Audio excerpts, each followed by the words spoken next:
மதுரை மாநாடு முடிந்து பலரும் சென்று கொண்டிருக்கக்கூடிய சூழலில் ஆபத்தான முறையில் பயணம் மேற்கொள்கிறார்கள் அப்படின்ற காட்சிகள் கிடைக்கப்பெற்றிருக்கிறது. அந்த காட்சிகளை பார்க்கிறோம். தொடர்ந்து இது பற்றிய கூடுதல் விவரங்களை எமது செய்தியாளர் சுந்தர் வழங்க கேட்கலாம். சுந்தர், மாநாடு முடிந்து செல்லக்கூடியவர்கள் பாதுகாப்பாக போகிறாங்களா, ஆபத்தான பயணமாக இருக்குது அப்படின்னு தகவல்கள் வந்து கொண்டிருக்கிறது, விவரங்கள் என்ன?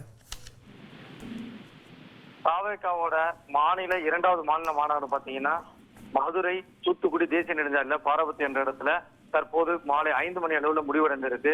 லட்சக்கணக்கான தொண்டர்களும் வந்து தமிழகம் முழுவதும் இருந்து பிற மாவட்டங்களுக்கு வாகனங்கள்ல வருகை புரிந்திருக்காங்க. வாகனங்கள் பாத்தீங்கன்னா கார் மற்றும் வேன், பஸ் மற்றும் இருசக்கர வாகனங்களே வந்திருக்காங்க. கூட்ட நெரிசலுக்காக வந்து வாகனங்கள் அதிகமாக வரும் என்று 3 பகுதிகளாக பிரிக்கப்பட்டது. அந்த 3 பகுதி வாகனங்களும் நிறைவேற்றப்பட்டு மாநாடு முடிந்து தற்போது வெளியே இருக்கு. அதாவது பாத்தீங்கன்னா மாலை 5 மணிலிருந்து வாகன நெரிசல்கள் மாட்டக்கூடாதுன்னு சொல்லிட்டு தொண்டர்கள் படிப்படியாக வெளியேற தொடங்கினர். அப்படி இருந்து டோல்கேட்ல வந்து சுங்கச்சாவடிகளையும் வந்து கட்டண வசதி இல்லாமல் ஃப்ரீ பண்ணாலும் அவ்வப்போது கூட்ட நெரிசல் இருந்து கொண்டேதான் இருந்தது. காவல்துறையினர்கள் மட்டும்தான் சாதுரியமாக செயல்பட்டு, அதாவது குறிப்பா சொல்லணும்னா வளையங்குளம் பகுதியில பாத்தீங்கன்னா திருநெல்வேலி செல்லக்கூடிய தேசிய நெடுஞ்சாலை இணைக்கக்கூடிய பகுதியா இருக்கட்டும், சென்னை, திருச்சி மற்றும் மதுரை, சிவகங்கை, ராமநாதபுரம் பார்க்க இருக்கக்கூடிய இணைக்கக்கூடிய தேசிய நெடுஞ்சாலை 20 சாலைகளும் சந்திக்கக்கூடிய இந்த இடமா இருக்கு. இந்த இடத்துல பாத்தீங்கன்னா கிட்டத்தட்ட ஆயிரக்கணக்கான வாகனங்கள் வந்து வரிசை கட்டி 2 கிலோமீட்டர் தூரம் வரைக்கும் டிராபிக் நெரிசல் இருந்துச்சு.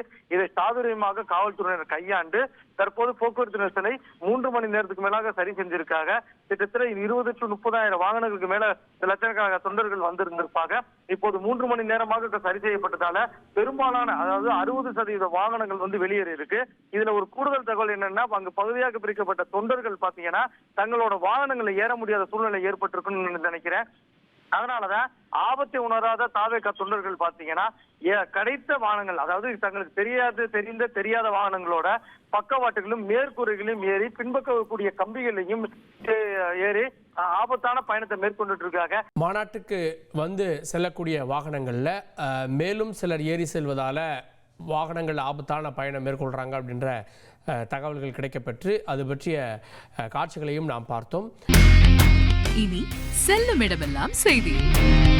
தந்தை டிவியின் வாட்ஸ்அப் சேனலை ஃபாலோ பண்ணினா செல்லருக்கும் இடமெல்லாம் செய்தி.